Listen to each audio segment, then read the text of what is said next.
Oh, you heard me? You know about it? Everything about There we go. Okay, we live. We are live. Start saying hi to people. We live, are we? Okay, you see me? Yes, I can. Yes. Okay, Michael. You're looking good for a young man. Yeah, old man. Okay. How old are you? 73. Huh? 73 years old. 73. Yes. And how long you been out now? I've been out a little 3 years. 3 years. You're still fresh. But the thing is, I'm still on parole. Yeah, buddy. Hey, can I come over for a slice of bread in a few minutes? Yeah, come on. All right? Okay. Just be quiet, okay? Yeah, I'll be quiet. It's my neighbor. He just wants to see you. He likes pretty girls. Or we are live. Huh? We are live. Oh, we're live. Yes. Okay, good morning, everybody, and welcome to a very special episode of Stories with Ori. You know, all you folks know me, and, you know, I never wanted to be in this business of podcasting, but somehow, through a lot of urging, I ended up in it.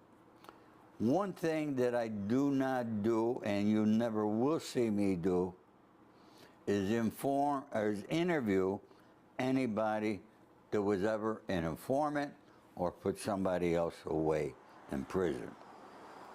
Today I have one of the most amazing stories that's very difficult for the average person to even try to understand. I have with me my new friend from Flint, Michigan, folks, Michael Thompson. Good morning, Michael. How are you? Well, man, it's an honor to be here because it's all I've been waiting on. You know, I got to be honest with you. I've done, I don't know, 40 or 50 of these things, but I've been very excited about this one. And this is the first time I've ever gone live on YouTube. And I got to thank this young lady here, Natasha June Phillips. She's an expert at this stuff. She brought more equipment over here, and they got it at Paramount Studios. But thank God for her. We got this up and working. We're a half hour behind, but don't let the time bother you. Okay, folks, Michael Thompson here did 25 years in a Michigan penitentiary for 3 pounds of marijuana. Yes, that's correct. 3 pounds. Michael, let's begin. Let's tell people who you are, all right, and a little bit about you. Would you begin, please? Yes, I'd be more than glad to. My name is Michael Thompson. I'm the longest serving person in prison for marijuana. Did 25 years. When I got out of prison, I formed this organization called the Michael Thompson Clemency Project that they deal with getting guys out that dealing with trap sentences, such as when I said trap sentence, I'm speaking about felony murder and habitual offender, and also marijuana people. But the marijuana people, it's gonna take care of itself eventually because no way a person should be in prison for marijuana.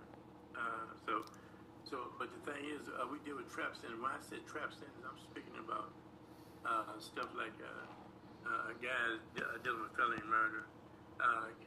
They didn't kill anybody, but because the people they went in there with did kill somebody, they had the intention to kill somebody. But the people I'm talking about, they didn't have a gun, they had no intentions of killing anyone. Then the other one is a habitual offender. That's what I was up under. You put me on a habitual offender, and the Habitual Offenders Act, you know, that's, if you commit a felony, you commit a felony, and you like in California, if you commit 3 felonies, they can Three Strike Act. It's the Three Strike Act. the three strike act. Oh. See, places like Michigan have a tendency, what you call stacking the charges on you.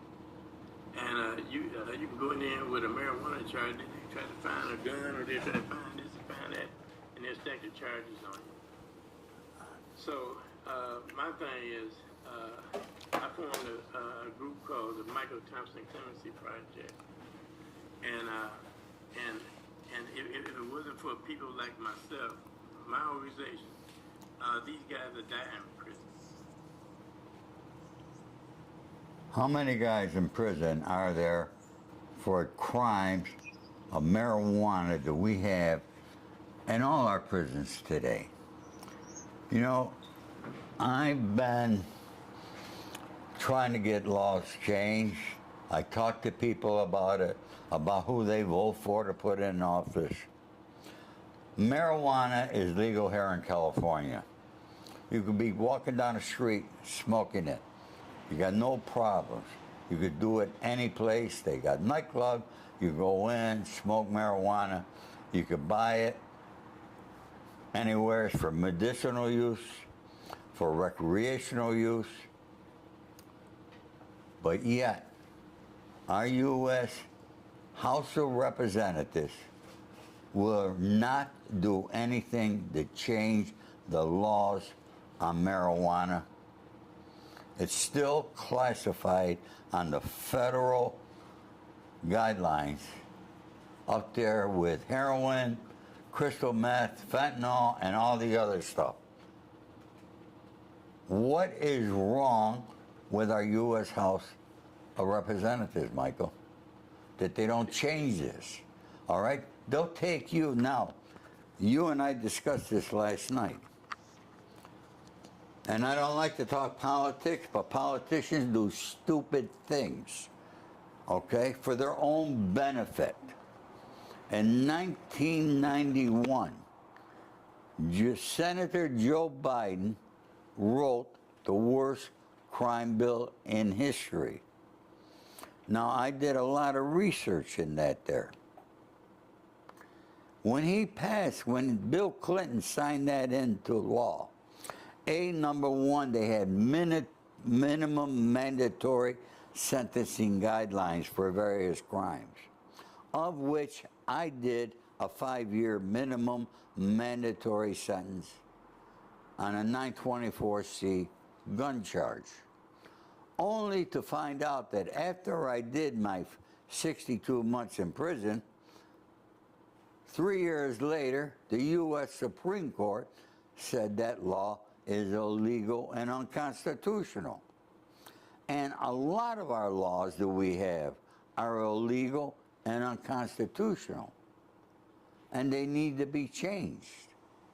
Yeah, but you said that Bill Clinton, not cutting you off, but I just want my people to understand, the listeners that's following me, you know what I'm saying? I want them to understand exactly what we're speaking about.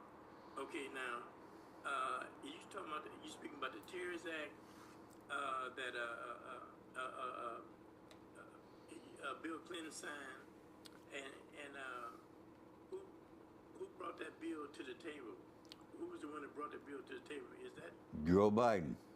Joe Biden? Was that Joe? Okay. He wrote it. I didn't know that. Yeah, and if you Google it, you will see in that bill, that's when they changed the sentencing guidelines to 85%. Because before, if you got 10 years in prison, you did 2-3 years, you were out. Okay, no, they changed that to 85%. In that bill, they had billions of dollars for the states. If the states increased their sentencing guidelines to 85%, they got millions and millions of dollars from the federal government to build more prisons. And thus, we had private prisons, they exploded, more prisons were built, and today, the United States is 5% of the world's population, but yet we house 25% of the world's inmates. And if you look at the chart and you Google it, it's there someplace, folks, okay? When that bill went into effect, and you look at it, they got arrows. The blacks shot up, straight up, like a rocket ship, because it affected primarily the blacks of our country. It went up like you can't believe. The Spanish went up a little bit, the white just a little, okay? So Michael, you're one of those guys. That happened to you under that law. Yes, I can speak about that. Matter of fact, I can speak about that. There's a lot of guys that are still in prison right now, today, under that same bill, that same policy that Clinton signed. You know, the Terrorist Act, it didn't hurt the terrorists. It hurt people of color of this country. And that was mainly blacks, just like you said, it went straight up.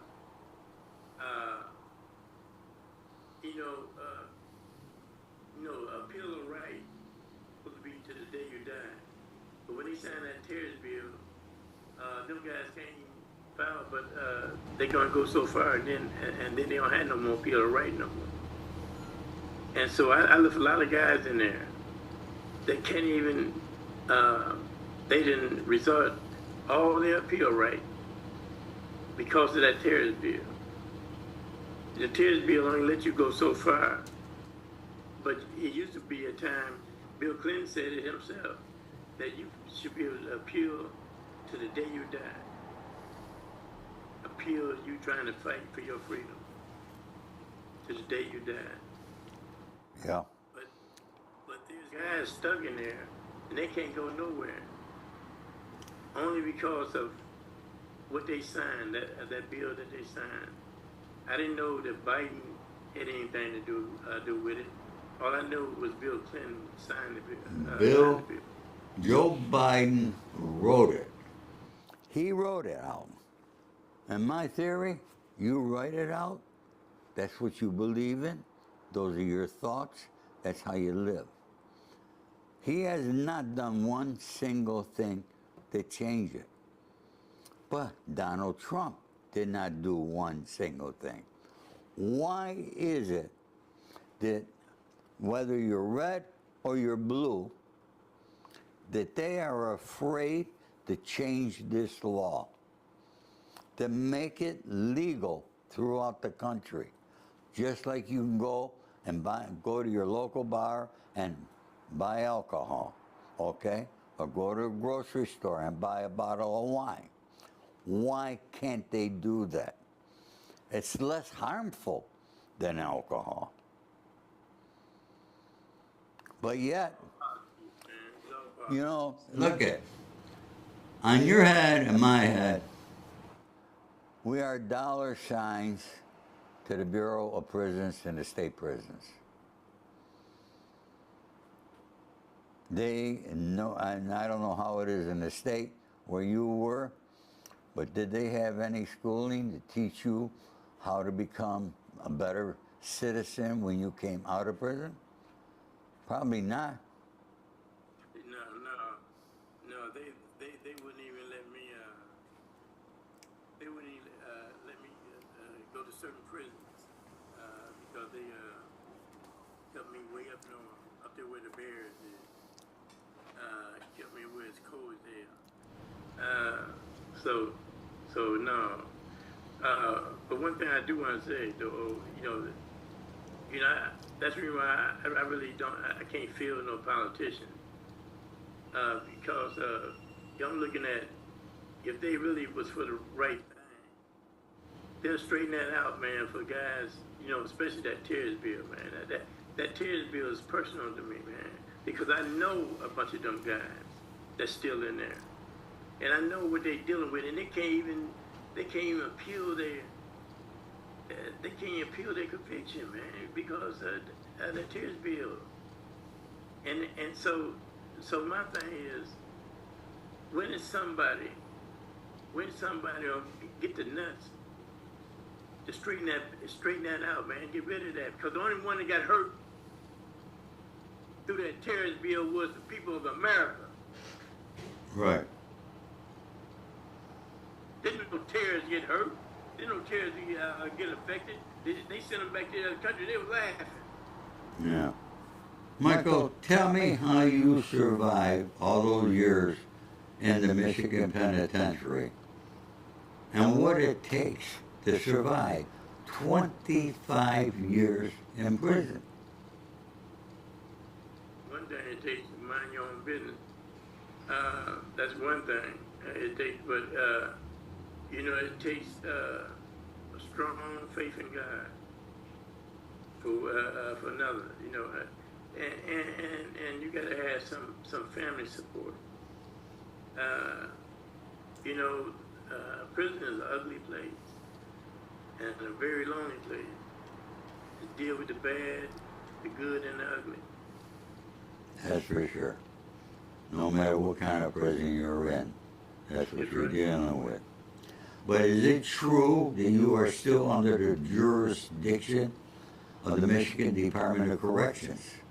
Yes. And how much parole time did they give you?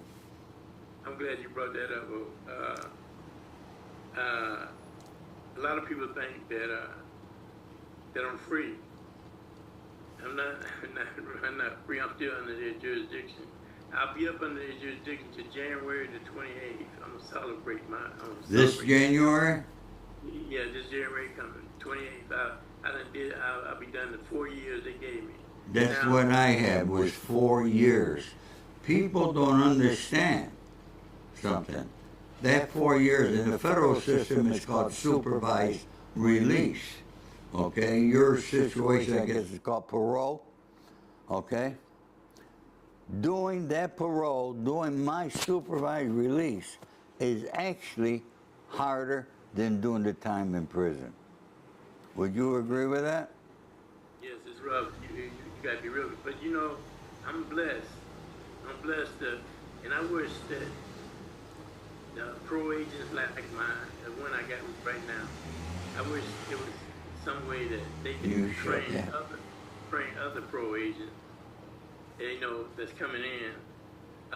His name Mark McDowell, and he's my pro agent. And if it wasn't for him, man, I don't know. You know what I'm saying? This guy shows a lot of humanity towards prisoners, and he tried to help them, man. He didn't went to other prisons trying to soften it up as far as between pro agents and prisoners. And so people like him should be training the new pro agents coming in, because some of these pro agents, something wrong with them, man. Something wrong with them cats, man. Right. What was it like coming out of prison? Now, I know, and you've said this already, without your family's support, you probably would not have been able to do that time. And how important family is. And I've seen a lot of inmates, I'm sure you did, that did not have that family support when they were in prison. And it's really rough for these people. But coming out 25 years later, it had to be, the world had changed. What was it like for you, stepping out that first day? Well, just like I was telling my niece, Morgan Nelly, her father is the mayor of Flint. And she the one that set this up for me today. Oh, yeah? Well, thank you. Thank you, young lady. Appreciate it. And you know, it's coming out here to I never seen a computer. They wouldn't let me take a computer class or anything like that because they said I had too much time. Because I went in there with 42 to 60 years, and so they said I had to be 2 years from my outdate and all that kind of stuff. And so I hadn't seen a computer, seen a telephone, or nothing. And when I came out here, man, I was like a kindergartner. You know what I'm saying? Worse than a kindergarten. I mean, these little kids, little kindergarten, first grade, not to do stuff better than me. And so it's sad that a person come out and they be so ignorant to everything. And a lot of people say I shouldn't feel embarrassed, but I do. You know what I'm saying? Because this is running out of time. What's this here?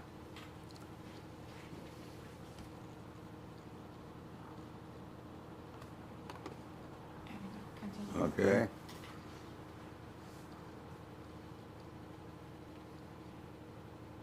I got up. He can continue. Huh? He can continue. Or Can you hear me? yes. Okay. Yeah, something came up on the screen there. Yeah. Well, like I've been embarrassed when I be around little kids and stuff, and I don't even know how to operate computers and stuff like that because I hadn't seen one, man. You know what I'm saying?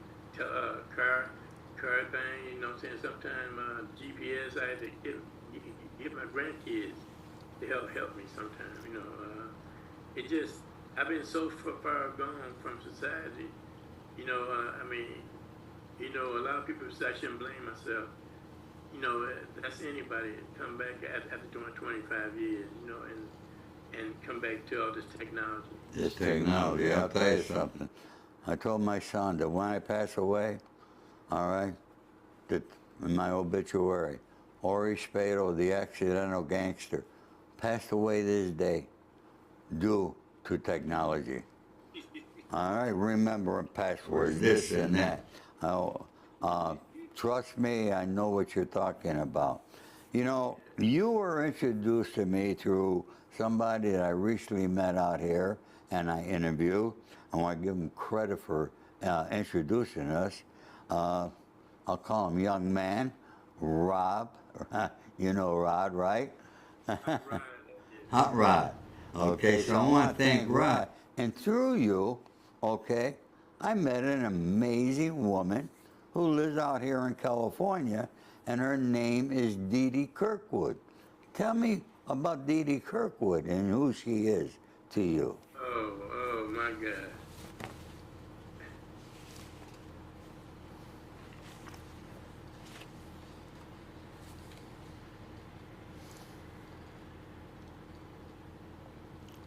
Take your time.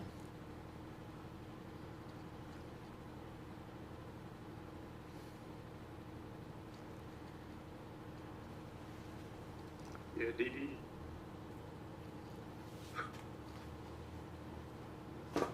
She's obviously a very important lady to you.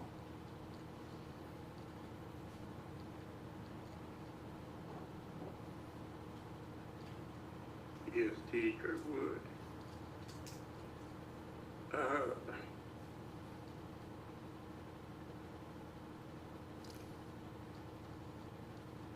She's a very special person. She came in my life when my family had left. I didn't have nobody.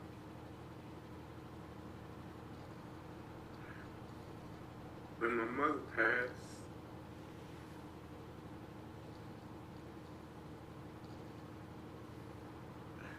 Did your mother pass after you got released? yes. And no, I was locked up when she passed. But it's just that, my family didn't do right after my mother passed.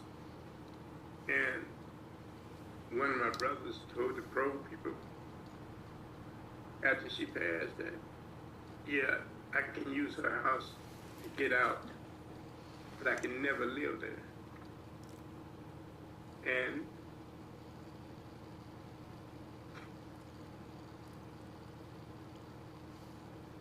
Dee Dee had to be the one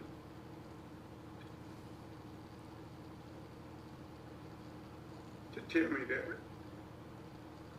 to tell me what my brother told the probe.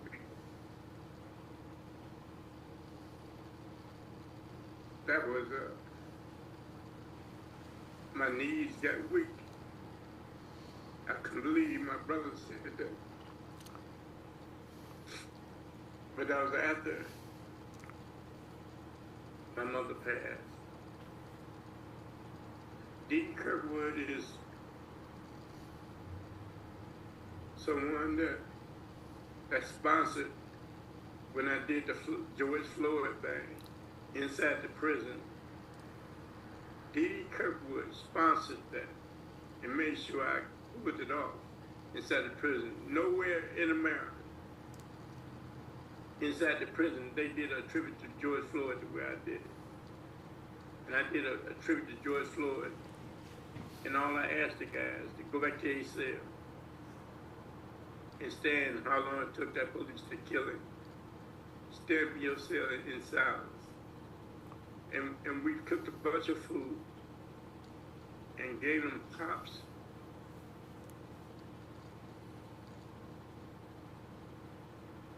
Made them pop. Some guys ain't had no pop in 30 years. And that George Floyd thing was very, very powerful. It touched me. And what happened to him shouldn't happen to no human being. No.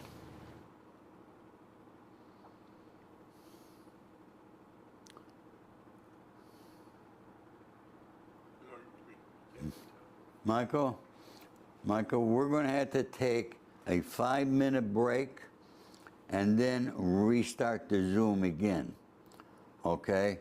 Because there's only a certain time limit from what I'm... Yeah, we'll just start it straight away. So we're going to shut down. We'll be right back with you, okay? All right, take time. So what do I do here? Nothing, or you just keep talking to... All right. You can keep talking to the two people watching live. We're going to keep talking in the meantime here.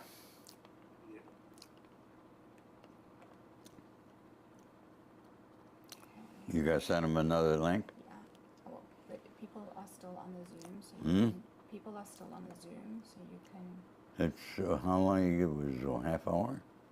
40 minutes. 40 minutes? Yeah, it's a good interview. What do you think? It's a great interview, Ori. So, but if there's anyone watching the live, you can... People might be watching the live, so you can talk to the live. I can keep talking? Yeah, keep talking. Yeah. They can see. Folks, just bear with us here. We're going to be back in one moment here. Okay, it's something about the time limit that I have. I guess I got to upgrade it to something. And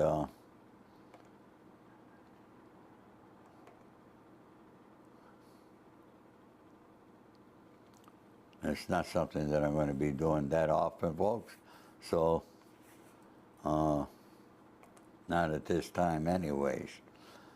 But folks, while you're here, and I hope you're listening, I would like you all to take a moment and write to your members in the U.S. House of Representatives, because these laws that are on the books and these people who are in prison because of these laws, they got to be changed, folks. They need to be changed.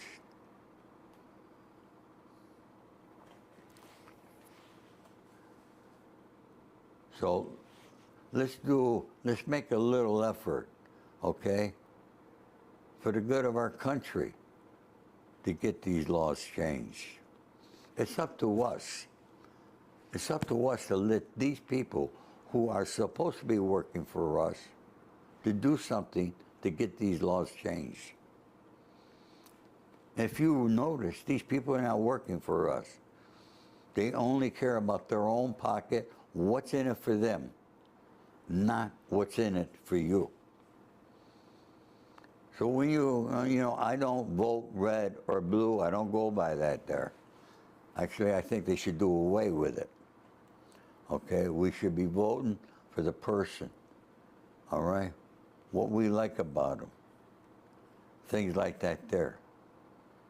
But red or blue, that's ridiculous. That's right there, they're dividing the country. So, go figure. Got him? He's not back yet. I'm gonna tell him to come back. You can. I sent it to him. Huh? I sent him the link.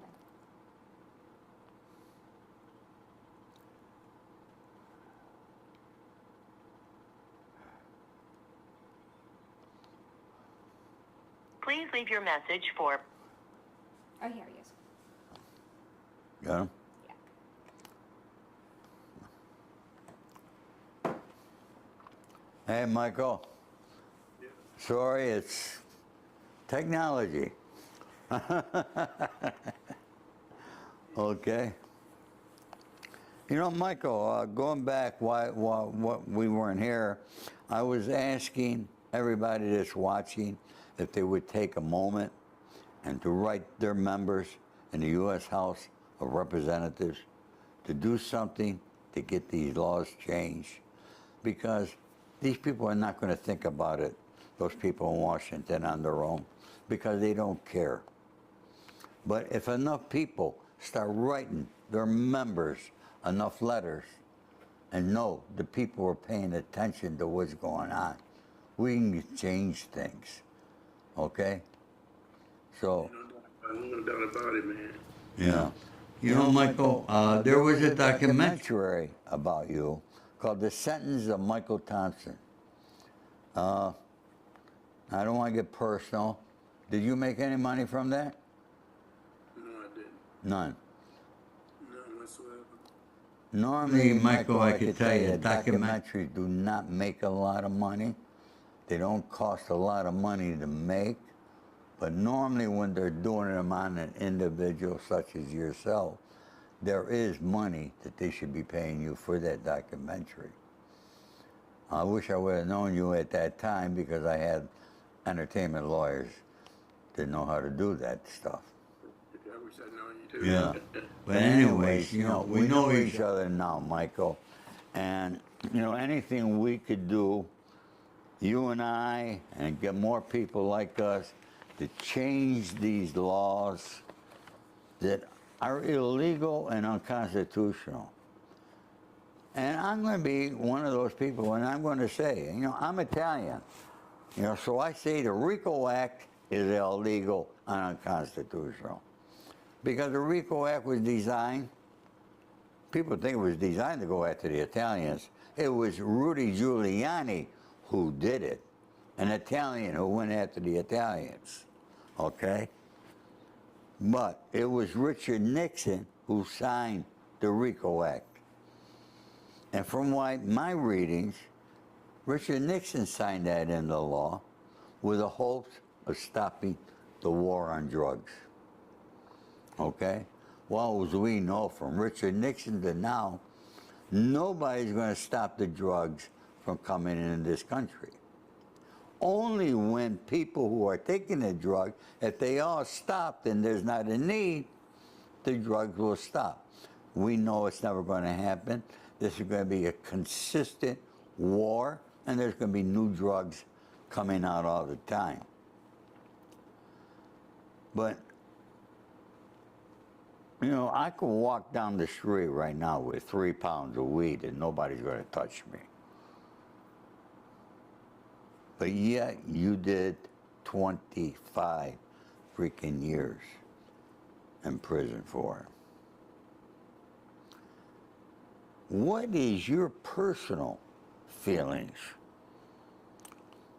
about the legal system and our politicians? You heard mine. What is yours?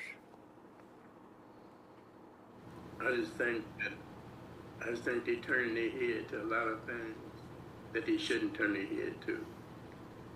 And just like my slogan on the Michael Thompson clemency, my slogan is, all you got to do is care. That's my slogan. All you gotta do is care. All you gotta do is care. And if they cared, they can straighten all this out. It seems like nobody don't care no more. It's all about politics. You know, these young people, they tired of hearing these clever speeches. They tired of hearing these clever speeches from these politicians. That's the reason why when I talk to a politician, I tell him that I don't trust him and I don't like him. I don't trust none of them, and I don't like none of them either. But you know, there's people like Last Prisoner Project. You know what? Not to stop you, but one thing most people do not realize, okay? Maybe you do. But most of these people, these people in Congress are called lawmakers. And there's a reason for that. Do you know that the majority of congressmen that are sitting in the U.S. House of Representatives were prosecutors? That's how they got to be congressmen. Do you know that being a prosecutor, putting people in jail, is a stairway to becoming a congressman? So you got people who are accustomed to putting people in prison, who are sitting there representing you. What do we expect from them? Does that make sense? They were trained from a young age. Yeah. Who they are. I mean, I can't comprehend being trained that it's a good thing to put people in prison. Well, that's what they that's what they that's what the ending is. Yeah. You know, What I was saying is, you know, everybody didn't turn their back on me, but you know, I mentioned my family, they turned it back. Okay, but everybody didn't turn their back on me. I had two women. Well, three with Didi Kirkwood, but there's two women, Mary Bailey and Sarah Garrison of the Last Prisoner Project. Okay, they was two fighters. They fought hard for me, and then you had people like Sean King. Sean King fought, man, and I ain't never seen nobody raise the money he raised for me to help me get a house. And Sean King raised almost $300,000 within 15, 20 minutes. And I was shocked, man. And Dee came back and kept telling me, Sean King said, "Gonna happen today, Michael." I was in Staples store. And she kept on saying, Sean King said, "Gonna happen today." He didn't seen it. He didn't seem to happen. And it gonna happen today. And until that, up to that point, I didn't know where I was gonna live at. I didn't have nowhere to live. You know, because when my brother did what he did, I didn't have nowhere to live. But your brother made you move out of your mother's house? No, I hadn't got out of prison yet, but the parole people was trying to find my home placement. Oh. And so when they went to my brother, he said, yeah, he can use the address to get out, but he could never live here. You know what I'm saying? So how you think when that came Why back to would me, your brother, why couldn't you live there? I don't know. I don't know. You know, everybody had me on news and all that, you know, that I was getting out and stuff like that. And so I guess he feels that he didn't want to be bothered with the all the Man. the media, you know. But you know, but Sean King stepped in, and then you got people like Joe Cobain, who introduced me to Didi Kirkwood. Joe Cobain, and I never forget when he introduced me to her, and she's been a pit bull ever since. Steve D'Angelo. Dee and Steve D'Angelo is one of the originals of the Last Prison Project. They ones the ones that's been there a long time, and so Dee Dee, it was in her nature to do with Last Prison Project, and Joe Gabon taught her to do, you know. But the thing is, but now she took it 10 steps up, and she really stood up for me, man. And that's how I survived for the last 8 years. That's how I survived, man. I mean, she made sure that, because I love to eat tuna fish, and she made sure I ate a lot of tuna fish. And stuff. Yeah. And she really looked out for me. So I'm really truly blessed to have good people that stepped up. And then when I formed the Michael Thompson Clemency, so would you explain to people how they could help you? Okay, can they donate to Michael Thompson Clemency? yes. All right, would you let the people know how they can do that, please? Yeah, well, all they can do is go to Michael Thompson Clemency, and everything's right there. And also, you got two guys. You got Marshall Clovo, and then you got Mike McCurry. Those are the ones that run everything as far as my people sending money, because Snoop Dogg gave us some money. Oh, yeah? Yeah, Wiz Khalifa gave us some money. Who did? Alicia Keys? Wiz Khalifa. Oh, yeah, Queen Latifah? No, Wiz Khalifa. Wiz. Wiz? Wiz Khalifa. I don't know. Okay, but That's anyway, nice, so that's good. and Snoop Dogg is a really good guy. You know, he did a very honorable thing. He brought Michael Harris. You know who Michael Harris is? Michael Harris. Yeah, you know who he is? No, I don't know. Michael Harris did. He's the guy that, Death Row Records. huh? Death Row Records. And Death Row Records. He's the one who put the $1 million up for Suge Knight to start Death Row Records. Then he got put in prison, okay, for crack cocaine. Had to do with the CIA. And Michael must have done over 30 years in prison between state and federal. And he did get a pardon from Donald Trump with the help of Snoop Dogg. But Snoop Dogg now owns Death Row Records, and he gave part of that, all right, which was very honorable, back to Michael Harris. So Michael Harris now owns part of Death Row Records. But, you know, we're talking about laws, we're talking about people that were busted, we talk about people who had done time. There is one guy that had over 34 felony charges against him and several different courts, and he's a former president, Donald Trump. What do you think about the charges against Donald Trump? Well, let me say this. Donald Trump, all the crimes he's doing, and it is really justifiable for what they're doing to him, and the charges they brought against him is justifiable.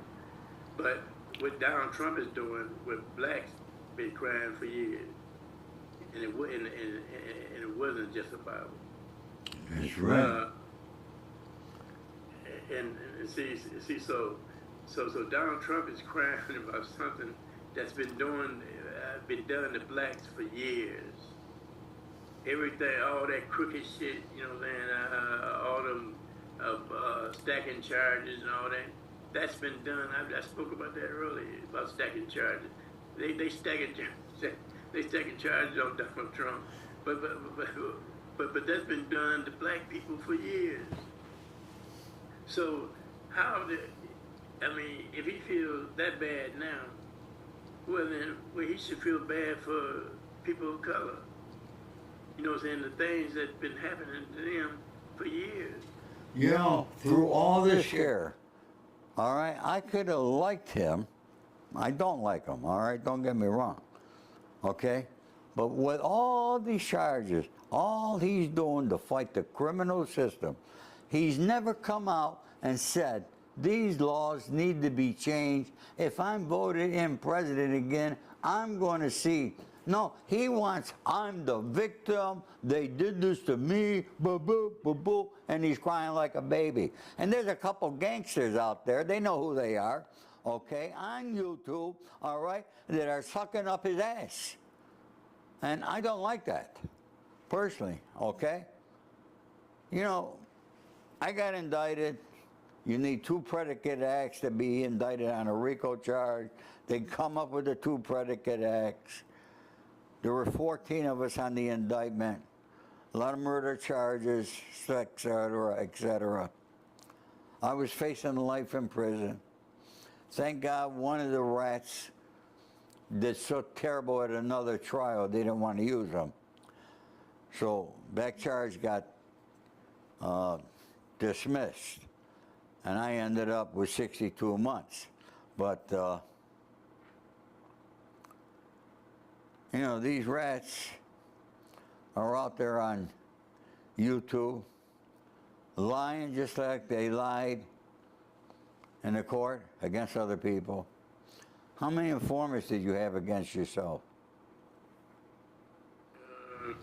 I had about 4 of them. You had about 4. Yes, but you know, since I've been doing this Michael Thompson clemency thing, they've been trying to get me to team up with, well, they try to get me to meet this guy named White Boy Rick.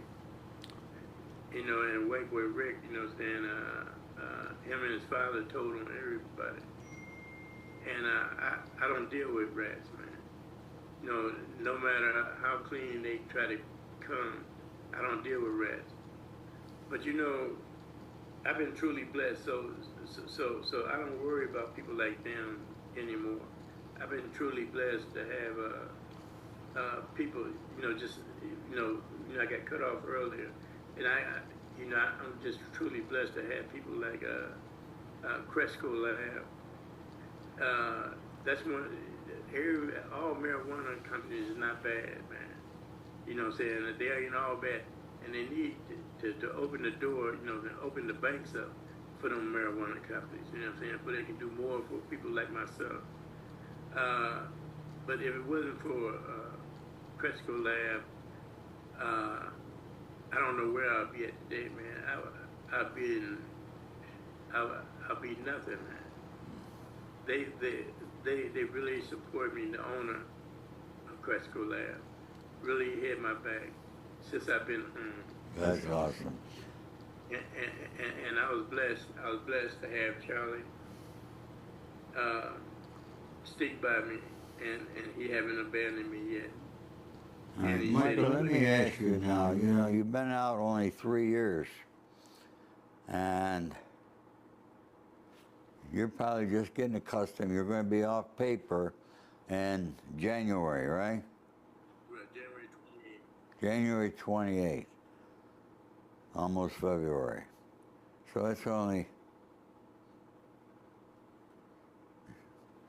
5 more months you got. Yeah. So listen, I want you to be a good boy. And in 5 months, when you're off paper, I think we should come back to this here. Where do you want to be? You're a young man of 73 years old. You have the Michael Thompson clemency thing going, all right, where you're trying to help others through this organization. And we both agree that we got to get these laws changed.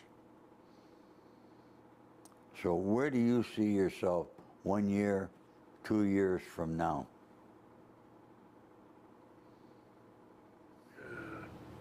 But that's a hell of a question. I know. Well, that's a hell of a question because, shoot, I got so many people that depends on me. I got a granddaughter, Tara, a daughter, Princess, daughter, Rashana, daughter, Evita, daughter, Lafita. Boy, how many kids you got? I got 3, 4. 4. Well, those are your grandkids you're talking about. Yeah, no, I'm talking about my kids as well. And then you got Bianca, you got Tyra, you got Lana, and then you got my great grandson Eminem. Then you got my grandson Malik, and then Mikey. So if I can go on and on, I got a whole tribe, man. I got a whole tribe. Grandkids looking up at me, for help, man. And I would not. If a person want to make me happy, do something to take the burden off of them. Help me put some clothes on them. Help me, pay some of their bills off that they don't have to, deal with this from the day to day. Help me help them. I love to see them smile, man, but I don't like to see them sad or cry. That really is. I don't like. I don't want to see. I don't want to see that. And I want them to have a good life, a much better life than I had. Well, that's awesome. For somebody that's 25 years and you're coming out of prison, and people look up to you for a reason, okay? And you are the essence, the definition of what I call a real man. You could hold your head up high, and no matter how many bad things happen to you in your life, you could look in the mirror and like who you see. You're an awesome gentleman, and I'm very happy to have met you.